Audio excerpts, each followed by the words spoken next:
Hello again. My name is Otis Landerholm. I'm an immigration lawyer. I fight for the rights of immigrants who are looking to stay in the United States. Thank you for watching this video. This is my second of a 3-video series on how to file for asylum. My first video was on asylum eligibility, and so yeah, determining whether or not you are eligible for asylum. If you are not 100% sure on whether or not you are eligible, I encourage you to go back and watch that video. And if you're still not sure, then please call my office and let's schedule a meeting so that we can discuss it and see whether or not it makes sense in your case. The agenda for this video is the forms, the paperwork, and the process, okay? So we're going to do that. The next video is on basically some real-life examples. I'm going to go over the risks, the costs, the alternatives, and the value of coming in for a consultation, and really the importance of doing that. All of that will be in the third video, which will come out 3 days after this one. So, all right. Before we begin, first of all, thank you very much for watching this video. I'm happy to be here with you. I'm happy that you're here with me. Everything that I am saying right now is, I have to give my big disclaimer. It's not legal advice, okay? I'm giving sort of a general overview of how I do things and how things work in my office and how I recommend people apply for asylum. I am not doing anything specific to your situation because I don't know you yet. So I would love to know you. Please call my office and let's meet. But every case is different. Your life is different from your neighbor's life, and every case needs to be, if it's well done, it needs to be very well tailored to who you are and to what you're afraid of in your country, all right? So just quick overview, asylum is protection. The idea is to protect people who are afraid of serious violence in their home country, yeah, basically to prevent the government from being able to deport people who are in that situation. So how do we apply? That's really what we're going to be talking about today.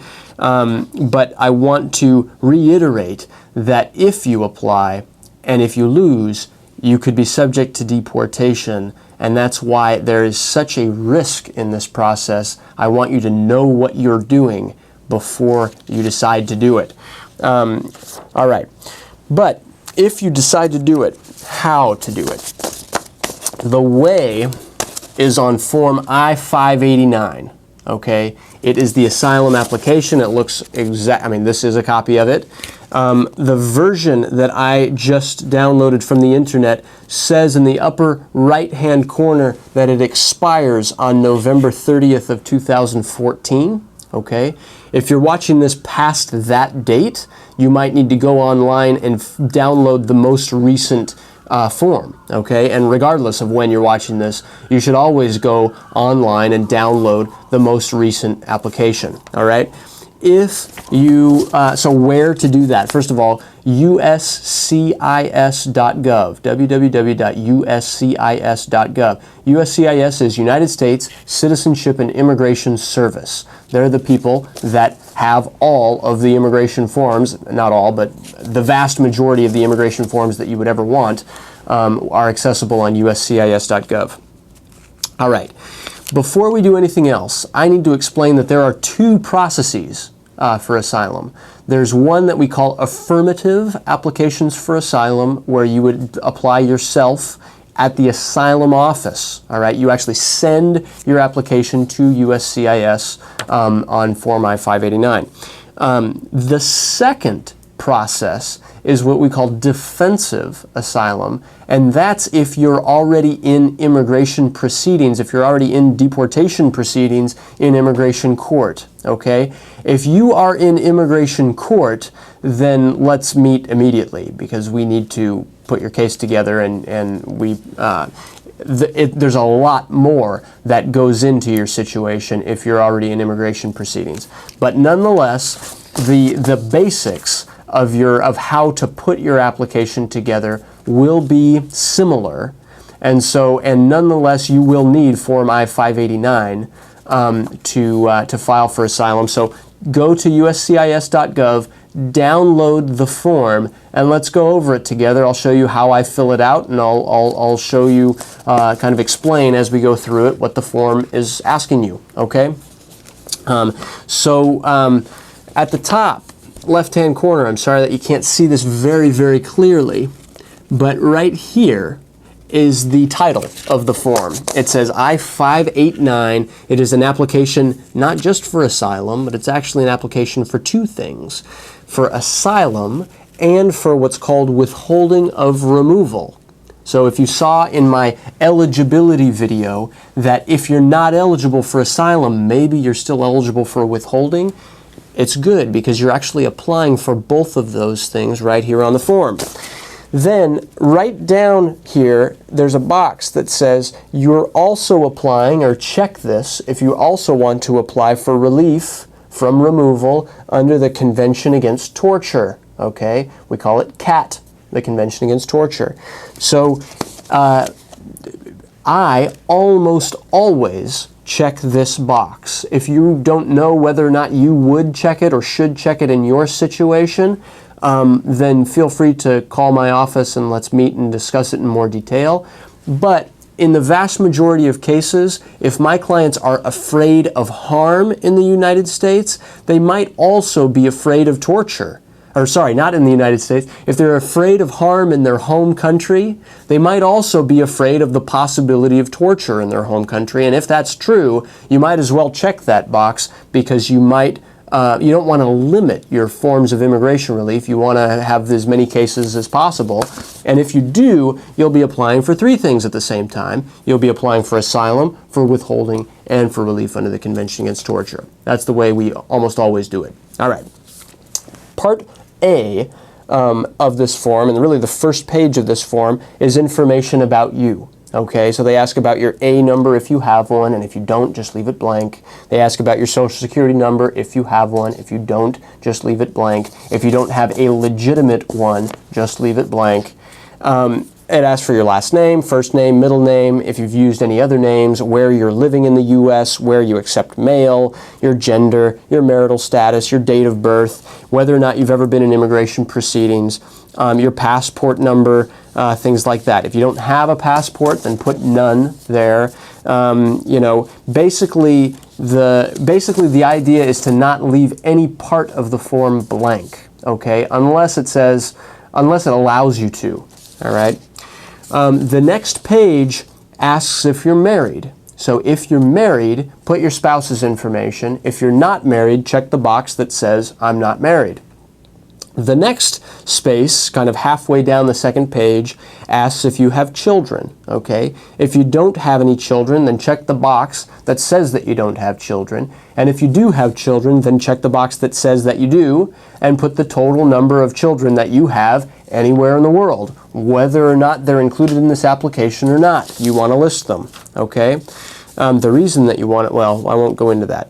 Just trust me. You want to be honest on this form as you go through, and you want to, if you have any doubt, it's better to put more on rather than less on, okay? So include more information in the form about yourself, as long as it's accurate, and if you have any questions about that, then let's talk about it, okay? On Part A3, which is page 4 of the form, there's a lot of information about who you are, where you have worked, where you have gone to school, your employment history for the past 5 years. It asks information about your parents, your siblings, your last address outside the United States. Really, fill this all in accurately to the best of your knowledge and belief. If you're not 100% sure on something, you can write in the word unsure, or you can write in the word unknown, all right, if that's true. If you don't know your father's whereabouts, for example, you can put that. Okay. All of those, the first 4 pages are sort of the basics. It's sort of the biographical information. Everybody's got to do it, and it's pretty much, there's nothing too exciting about it, but you've got to do it, and you've got to do it accurately, okay? And if there's something inaccurate, then it would raise flags. The government could accuse you of lying, right? So you got to make sure that you're telling the truth. It is all under penalty of perjury. The problems with saying something on this and then later changing your story and finding out that it was wrong, it can lead to uncomfortable conversations at the asylum office or in immigration court. If the adjudicator thinks that you're lying for any reason, they can deny your case based on that. They say that they can decide that you lack credibility, and if that's true, then that's a serious problem. Okay, so be honest. All right, be honest and be accurate. All right, so part B of the form, which is on page 5, is where the form starts to get more specific about why you're afraid of going back to your country. Question 1 of part B is really asking you, why are you applying for asylum? Is it because of your race? Is it because of your religion? Is it because of your nationality, your political opinion, your membership in a particular social group, or because of the torture convention? Or is it based on many of those things? All right? If it's even remotely based on many of those things, check all that apply. Don't leave anything unchecked if you legitimately are afraid of persecution on account of one of those reasons. Okay? Question 1A asks if you or your family or your close friends or colleagues has ever been harmed or mistreated or received threats by anyone in the past. So if so, what I often do here is I check the box that says yes, and then I say something in the box that says, see the detailed declaration that's attached here. Okay, that's pretty much all that I usually say in that box. If you can really squeeze it all in this box, you could say, look, my family has all been killed, or my cousins have been threatened for their life, and I've been detained, against my will, and for no reason whatsoever, or for no good reason whatsoever. And for more details, see the attached declaration. All right. Question 1B is, do you fear harm or mistreatment if you return to your country? If you're checking no here, then why are you filling out the asylum application? You should check yes if it's true, okay? And you should either explain briefly or just say what I always like to say, see the attached declaration, okay? All right. Moving along, on page 6 of the form, it asks, have you, your family members, ever been accused, charged, arrested, detained, interrogated, convicted, sentenced, imprisoned in any country other than the United States? Answer that truthfully. If the answer is yes, say yes. If the answer is no, say no. If the answer is yes, you should explain, okay? And you can say, see the attached declaration.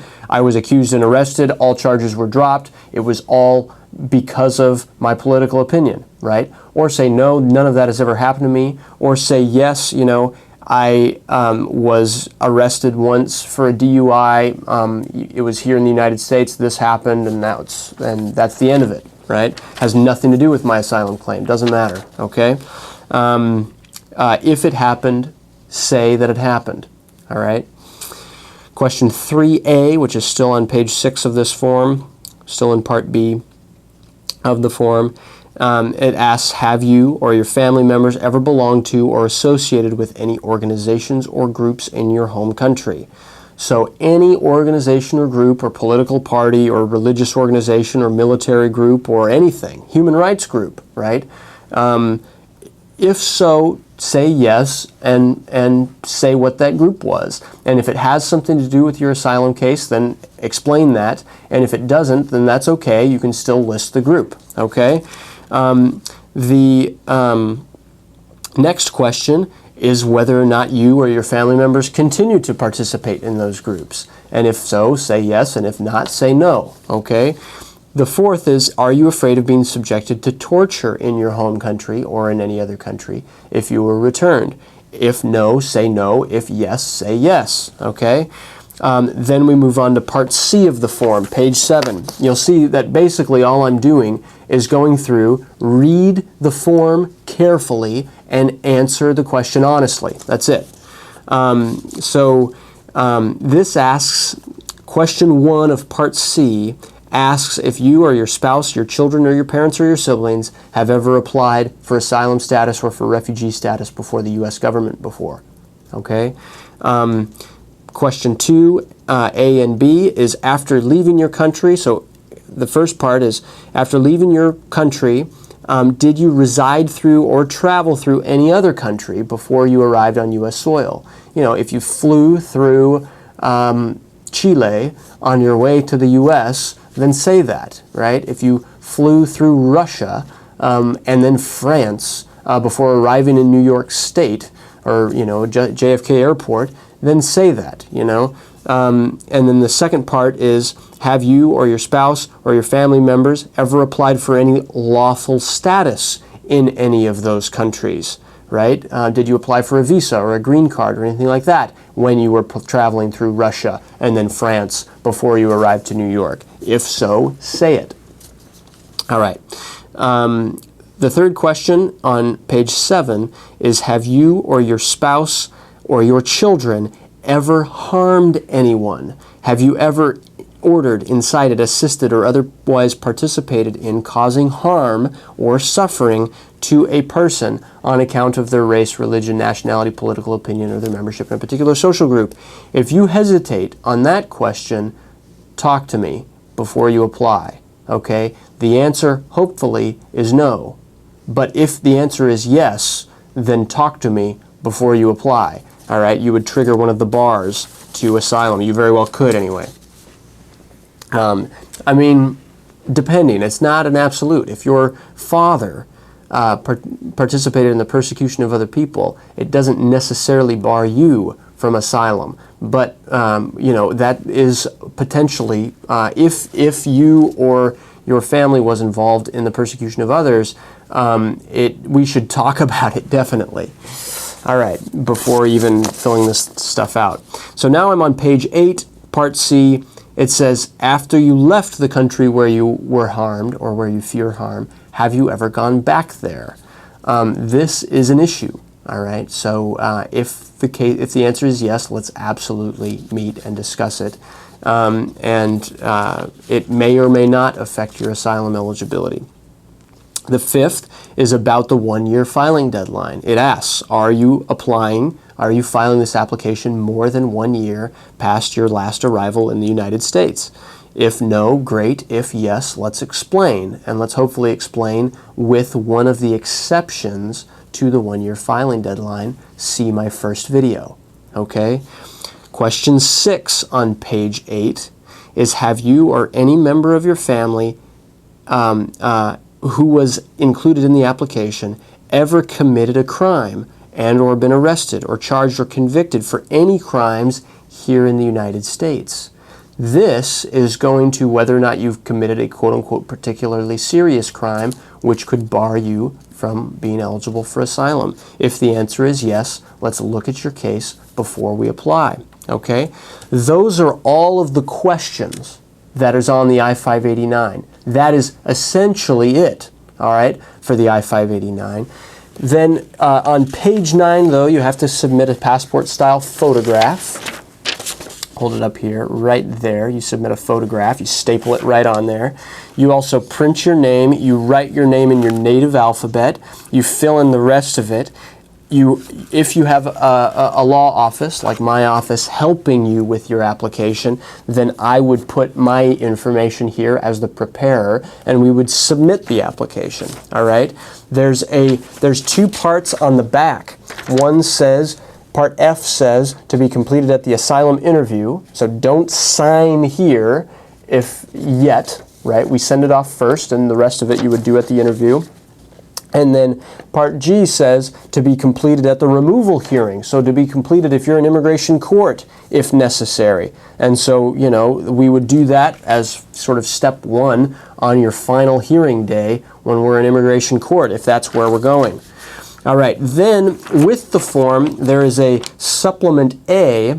if there are more children, okay, and if there are, it's basically additional space for more children that you're including in your application.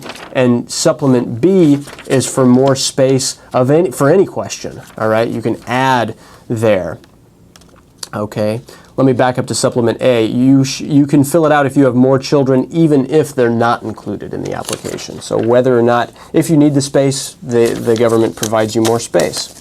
Okay, that's the I-589. That took, I don't know, a good few minutes to get through.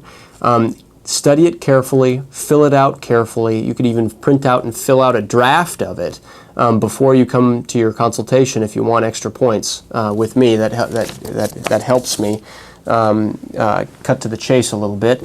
But let me reiterate, this is the form, the first part of the three things that I want to talk about today. The form is the easiest part of an asylum application. It is simple to fill out this form, really. It is not simple to win an asylum case. So filling out this form, while it sounds daunting, while there's lots of different questions to go through, and yes, you have to think about it, and yes, you have to be careful with how you fill it out, and yes, my office would help you fill it out if you hire my office to do that. The form is the easy part. The more difficult part is everything else that gets submitted along with the form. This form is like a millimeter thick. When my office puts an asylum application together, it's inches thick, okay? Because we are submitting things with it, evidence with it, that show and explain and prove that you have an asylum case. If you just submit the form, you're cutting yourself short, okay? You need to do a better job than just filing it on the form itself. But if you're going to do nothing, you have to at least do the form, right? So the form is an important and very, very critical piece of the puzzle, but it is often the simplest part, okay? So what else do you include? So the first thing is your declaration, right? So we need a declaration. It's also called a statement, or it's also sometimes called an affidavit, written by you. And really, my office can help you write it. It explains everything in your life story. Explains why, in plain English, why you're afraid of going back to your home country. When I say in plain English, it's often also written in other languages. We just have to have it translated if we're submitting it, the original, in another language. All right. The other thing that we need to include is supporting evidence that shows that your story that you've detailed now in your declaration is accurate. If you've ever had medical records in your home country, we should include those. If you've ever had a psychological evaluation that shows that what you harmed, has seriously affected you, and that therefore it's accurate, right? That can help your case. The other thing that my office puts together is country conditions evidence. So we'll talk about that in just a minute. Every piece of evidence that you're submitting in a foreign language needs to be translated, and it needs to be translated the correct way.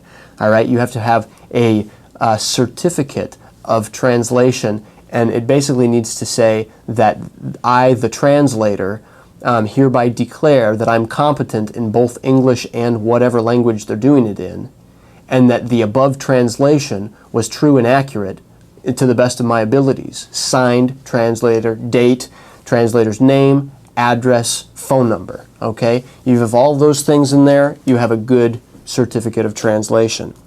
All right. So how do you write your declaration?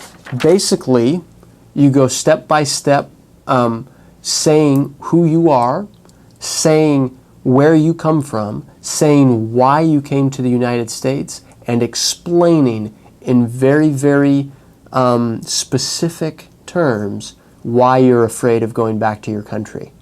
Okay, that's how you write a declaration. My office helps people write declarations every day, okay? The next piece of the puzzle of what goes in that packet that you're going to be sending off to the government is country conditions evidence. So what I call country conditions evidence, how do you get that? First, you read the news, okay? Read the New York Times, the BBC, go on the internet, find news sources that are trustworthy news sources that are explaining, look, this is what's happening in my country. Go to, I always recommend this to everyone, go to www.refworld, R-E-F for refugee, refworld.org, O-R-G. That site is the site that the United Nations uses when making its evaluations on whether or not someone qualifies as a refugee, and they have materials there that are being updated constantly by Human Rights Watch, Amnesty International, the International Crisis Group, people that are on the ground in countries all over the world saying, what is happening on the ground, okay? Who is getting harmed? The other thing that's a critical piece of evidence is the United States State Department Human Rights Report for the country that you're afraid of going back to, okay?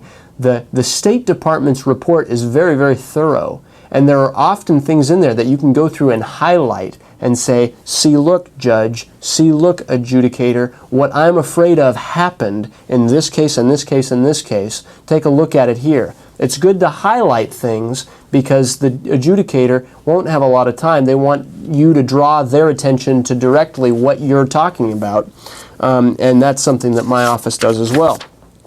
All right, so then you've got all of these different things, and you need to put it together before you file it. So this is what you need, and this is sort of really the process of how to file affirmatively. First, you put the I-589 together. You sign it where you need to sign it, okay, which I just went through. Then, what my office does is we write a cover letter explaining everything that's in the packet and explaining why you're eligible for asylum. Third, you need your photograph. Fourth, you need your declaration. Fifth, you need all the other evidence that you can come up with. It could even be affidavits of a neighbor in your home country that saw that you were the victim of X, Y, and Z harm in your country, right? Sixth, you need all of the country conditions documentation. You put all of that all together in a big packet. We bind it with a two-prong, 2 hole punches. We bind it, we send it. When we send it, the other thing is, when we send it in compliance with the instructions on the form. It is important when you go through the I-589 to read the I-589's instructions that go with it. They explain how to file, where to mail it off. We generally are mailing it off to the Nebraska Service Center here in California. If you're someplace else, it might be a different location, okay? So after we file the application, we mail it off, or if we're in court, we submit it to the court. But if we mail it off, we'll get a receipt notice in the mail. We'll later get an interview notice, and we'll then go in for your asylum interview. It's important that you have an attorney with you at that asylum interview. And then at the asylum interview, you'll be interviewed on everything that we've submitted in your case.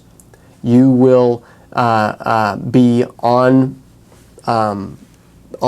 right? You will be sort of getting scrutinized. Your life will be getting scrutinized throughout the whole interview. And afterwards, it generally takes about 30 days for the asylum office to reach a decision on average, okay? And then if they agree with your case, and if they think you're eligible for asylum, they will grant your decision. And if they don't think that you're eligible for asylum, or if they have a problem with it, then they will refer, they won't deny your case, they'll refer it to an immigration court. And that will actually commence immigration proceedings, or what we call removal proceedings, against you. And we can renew the asylum application in immigration court. Okay? That is the way it is. That's the way it works. And yeah, if you have any specific questions about how to compile your application, then please give me a call. And really the best way to make an appointment with my office is to either call our office and to schedule one yourself, or if you think that you're eligible for asylum, you can reply to this same email and you can say, I think I'm eligible for asylum, let's meet. And I will have someone call you, all right? So that's it for this second video. The third video will come out 3 days from now, and it will have some real-life examples on asylum cases, and it will explain in more detail some of the benefits and some of the costs and some of the risks involved in asylum. Okay? Thanks a lot, and yeah, have a great rest of your day, and please give me a call if you have any questions. Take care.